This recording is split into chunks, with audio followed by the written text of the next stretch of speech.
Okay, here's what went down. Thalia's tree is dying, and everything at Camp Half-Blood starts falling apart. Clarice heads out on a quest to find the Golden Fleece, but Percy gets dragged straight into the Sea of Monsters. Along the way, he faces all kinds of dangers. Circe's Island, the Sirens, Polyphemus, the Cyclops, and Luke plotting in the shadows. The tension keeps building, secrets come out, and prophecies get more complicated.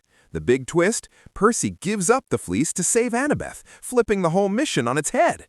Back at camp, things get wild. Thalia returns, and suddenly everyone realizes the gods have been keeping some massive secrets. By the end, the war isn't just coming, it's already here. Season 2 opens in danger. Grover is alone in a jungle, searching for Pan with nothing but hope and a reed flute. He finds the remains of a fallen searcher and plays anyway. Former campers loyal to Luke ambush him, demanding answers about the Golden Fleece. Grover runs for the sea. A massive tentacle erupts from the water and drags him under. He disappears without a trace. Percy wakes up from the nightmare in New York, shaken. Nearly a year has passed since Season 1, yet the war never truly ended. At home, Percy meets Tyson, a gentle, awkward Cyclops his mother took in from a shelter. Sally sees past the mist. Percy struggles to. When he tells her about the dream, she admits she has been having dark dreams too. Something is wrong. On the last day of school, the Grey sisters pull up in their taxi. Annabeth steps out, tense and urgent. She dreamed Camp Half-Blood was under attack. The ride is chaos, insults, speed, and sharp thinking. Percy tricks the sisters into revealing numbers, coordinates, Grover's location. Camp Half-Blood is already burning. Outside the borders, Percy and Annabeth barely reconnect before Lystrigononians attack, hurling fire and tearing through defenses. Tyson proves immune to fire and saves Percy. Annabeth lets him into camp. Clarice and the Ares cabin finish the fight. Annabeth realizes the truth too late. The attack was a diversion. At Thalia's tree, Luke drives a poisoned blade into the heart of the camp's protection. He mocks them, escapes on a Pegasus, and leaves the tree dying. The barrier begins to fail. Zeus replaces Chiron with Tantalus, loud, cruel, and useless. Panic spreads. Camp turns on Tyson until a glowing trident appears above his head. Poseidon claims him. Tyson is Percy's half-brother. Dionysus laughs. Percy and Annabeth demand a quest. Tantalus plans games instead. Percy argues and is placed under house arrest. Annabeth visits later. Too much remains unsaid. That night, Percy dreams again. The empathy link opens. Grover is alive, trapped in Polyphemus's cave. The Cyclops uses the Golden Fleece as bait. The fleece can heal anything. Luke is searching for it. Grover repeats the coordinates. Percy wakes up knowing exactly what they mean. The Sea of Monsters. At Thalia's dying tree, Percy finds Annabeth and finally says it. He knows how to save camp. At Camp Half-Blood, Stymphalian birds circle above the sky like a warning. The magical barrier flickers, weakened by the poison in Thalia's tree. Percy and Annabeth watch, fully aware that every moment they wait brings the camp closer to collapse, and Grover closer to death. They need a quest. The camp refuses. Percy breaks his house arrest on purpose, pulling Tantalus out to punish him. While the distraction plays out, Annabeth sneaks into his office and sends an iris message to Chiron. She finds him in Miami and begs for help. Chiron refuses. Kronos poisoned the tree. Kronos wants this quest to happen. Percy sits at the center of the prophecy, and sending him would hand the Titan exactly what he wants. Chiron orders Annabeth to keep Percy out of it. So Annabeth changes tactics. She tells Percy the chariot race is their last option. Win a boon, ask for a quest. Percy teams up with Tyson and builds a chariot. Annabeth races separately, and secretly orders her partner to sabotage Percy if he takes the lead, choosing protection over honesty. The race turns brutal fast. Crashes, weapons, chaos. Then the barrier finally fails. The Stymphalian birds attack. Percy and Annabeth grab a boombox and a conch shell, blasting high-pitched music across the track. The birds scatter. Camp survives. Tantalus claims the moment. He announces a quest for the Golden Fleece and credits himself for the idea. Clarice is named champion. She chooses Annabeth. Percy volunteers and gets shut out after Annabeth whispers in Clarice's ear. Tyson confirms the betrayal. Percy hears it and feels it. That night, Percy leaves. On the beach, he asks Poseidon not to stop him. Hermes appears instead, carrying quiet approval, supplies, and a boat. Annabeth arrives to stop him, and the truth finally comes out. She cannot relate to Percy's attachment to normal life. Survival shaped her world. The argument breaks into honesty. Tantalus shows up with a crossbow, ready to kill them for defiance. Tyson drops him without hesitation. Percy, Annabeth, and Tyson escape into the sea, heading for the Sea of Monsters, on a quest no god approved and no one can take back. At Camp Half-Blood, Clarice climbs into the attic of the big house to face the oracle. The prophecy comes out sharp and unsettling. Iron ships, soldiers of bone, and a warning of failure ending in stone. Clarice's instinct is immediate. She nearly attacks the oracle. Tantalus adds his own command on her way out. If she finds Percy and Annabeth, she is to deliver justice. Outside camp, Ares appears. He mocks humility and rewards force. From the sea, he raises an ironclad warship and staffs it with soldiers of bone, dead men bound by fear of Tartarus. Clarice leaves with a ship, an army, and no room to fail.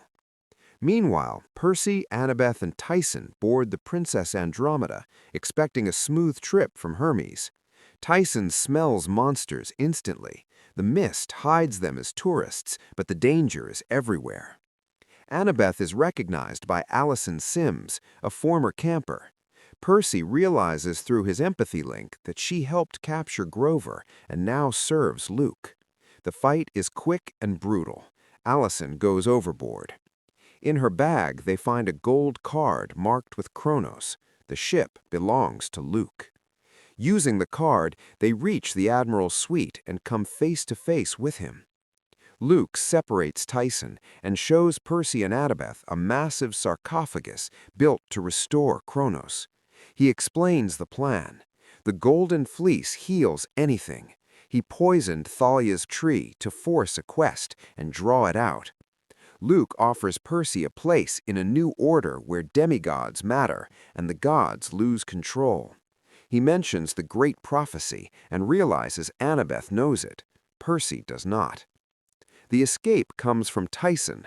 Forced to work with giants, he sets off an explosion that creates an opening. The trio fights to a lifeboat, and Percy releases the winds from Hermes' thermos, launching them into the sea. On her ironclad, Clarice struggles to command her undead crew. She rallies them with a speech about changing their legacy, only to learn the coordinates she was given are wrong. Percy has the real ones. She decides to find him. On the lifeboat, Annabeth finally tells Percy the truth. The great prophecy says a child of the Big Three will turn 16 and either preserve or destroy the age of the gods. Percy hears it and wishes he never had. Annabeth is standing inside an old hideout near the sewers, a place that still remembers her. The walls pull her backward in time. A younger Annabeth sits scared and exhausted, while Luke offers comfort and a bracelet he claims will protect her.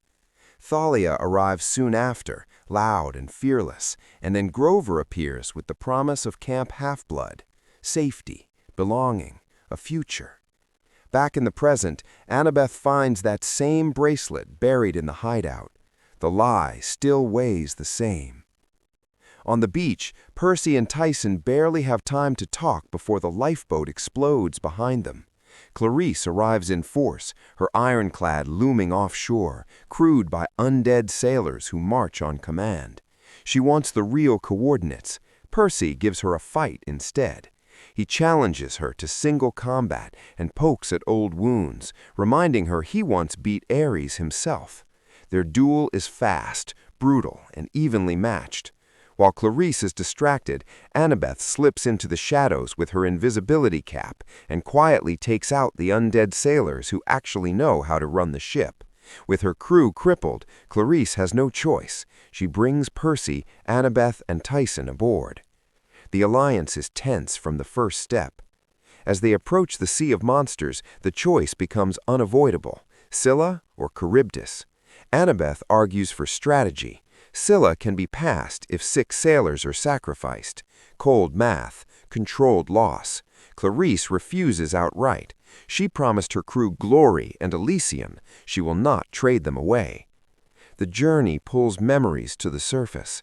Annabeth remembers sneaking out as a child and being captured by Cyclopes. She tells Percy the truth she never says out loud.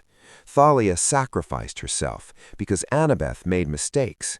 Now Annabeth fears every plan she makes will end the same way, with Percy paying the price. Percy, in turn, finds Clarice cracking under pressure. Clarice admits this quest is everything. Camp is her home. Ares' approval still matters. Understanding passes between them for a moment. Friendship does not. Fog swallows the ship as they enter the Sea of Monsters. They try to slip past Scylla. It fails. Tentacles strike and drag 3 sailors screaming into the air. Clarice breaks. Guilt overrides reason. She shouts that heroes kill monsters and turns the ship straight toward Charybdis. Everything collapses at once. Clarice fires the deck gun into the roaring whirlpool. Percy fights the sea itself, trying to bend the tide. Annabeth reaches for the thermos of winds and loses it in the engine room. Tyson forces the engines beyond their limits. The winds release at the worst possible moment, merging with the pull of Charybdis. Metal screams. The ironclad tears apart. The ship dragged down into the whirlpool. No victories, no certainty. Percy and Annabeth wake up inside a spa sauna on a strange island, alive and confused. A concierge named Hyla claims fishermen rescued them and brings them to Cece's Spa and Resort, a safe haven for heroes in the Sea of Monsters. The calm feels forced. The smiles linger too long. Cece explains her purpose. She prepares heroes by exposing their fatal flaws before they face the sirens. They watch a demigod named Stavros ignore her lessons and run straight into the siren's song, which twists his weakness and kills him. Percy is next. A magic mirror shows him what he always chooses: his friends, every time. Circe reveals herself and names his fatal flaw: personal loyalty. Percy realizes he would sacrifice a quest or the world to save someone he loves. With the great prophecy looming, the truth scares him. Elsewhere, Clarice washes up on shore and is captured by Polyphemus. She is thrown into the cave with Grover, still disguised as a bride. Their escape fails when Clarice falls and is knocked unconscious.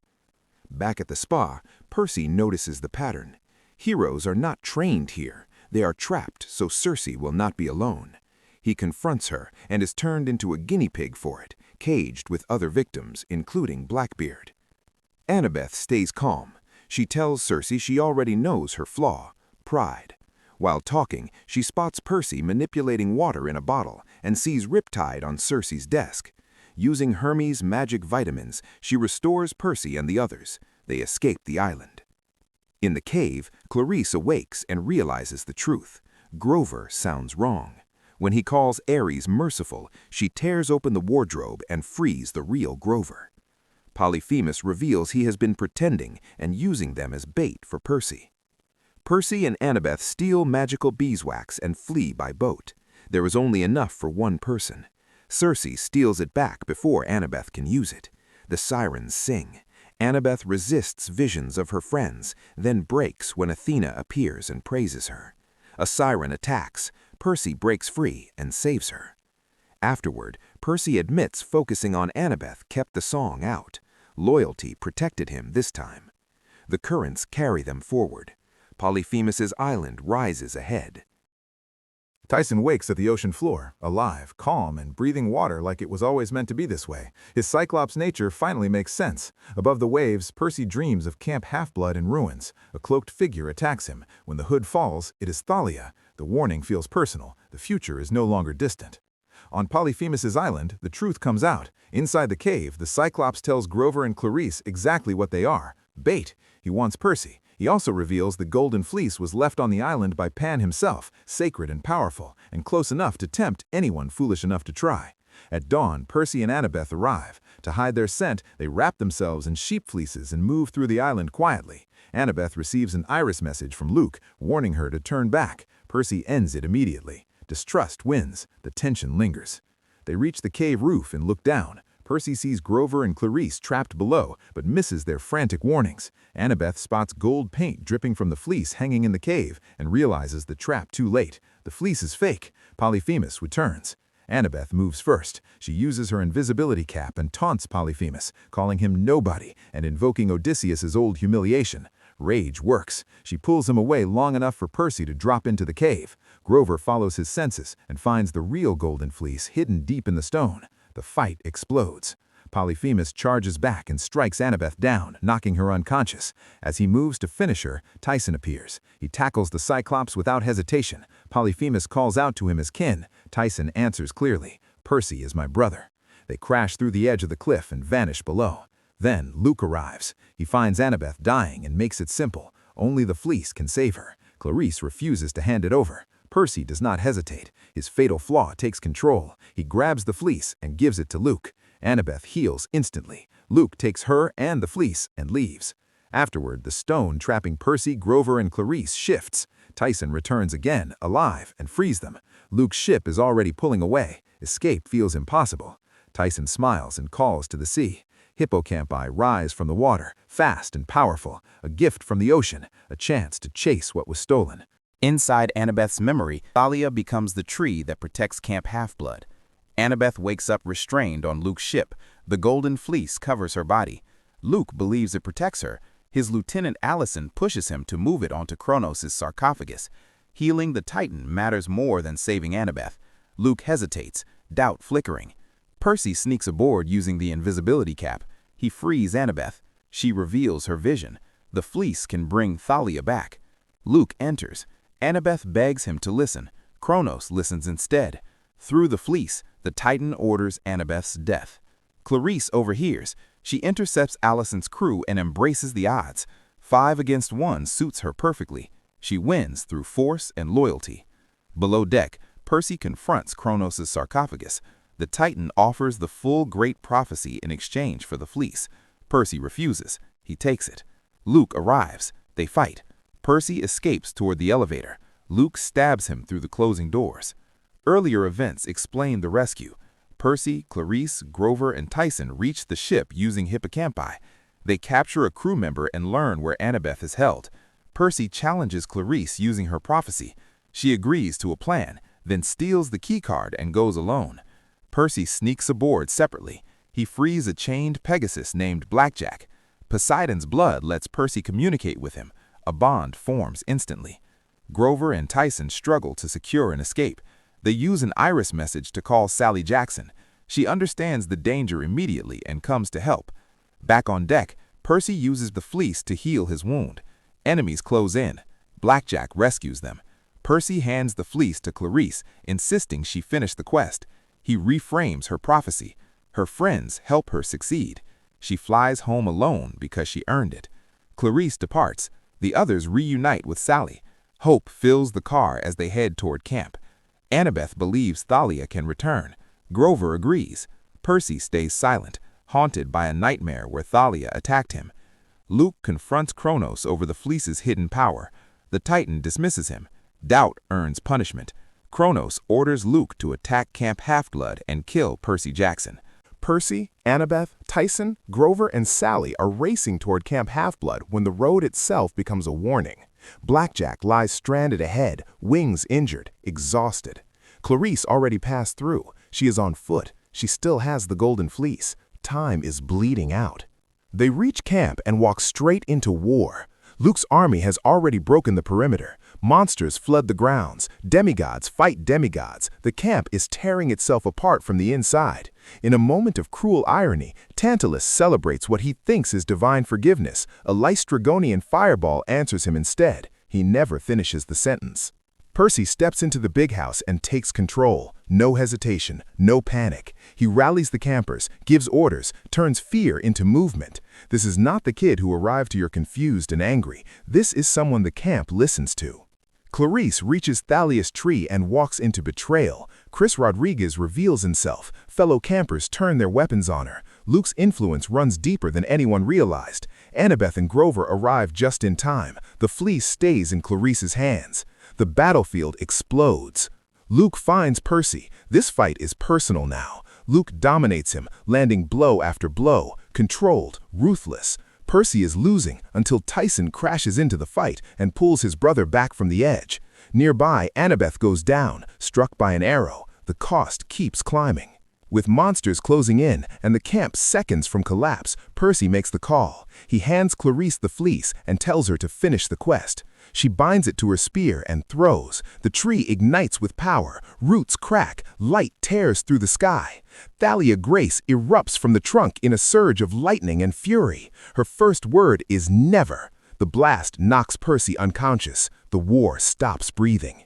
Percy wakes 3 days later. Chiron is back. Annabeth and Grover are at his side. The victory feels unstable, like it might crack if touched too hard. Chiron tells Percy the truth. The story of Thalia's sacrifice was a lie. Zeus struck down the Furies before they could deliver Hades' warning. Thalia was never meant to die heroically. Zeus saw her as a weapon for the great prophecy. When she refused that role and tried to leave camp, Zeus punished her. He turned her into the tree. Chiron was ordered to lie. The door bursts open. Thalia stands there, alive, awake, real. She reunites with Annabeth, emotions spilling out all at once. Then she asks one question: where's Luke? Percy's voice carries the ending like a warning. You know those nightmares that never really leave you? This one just woke up.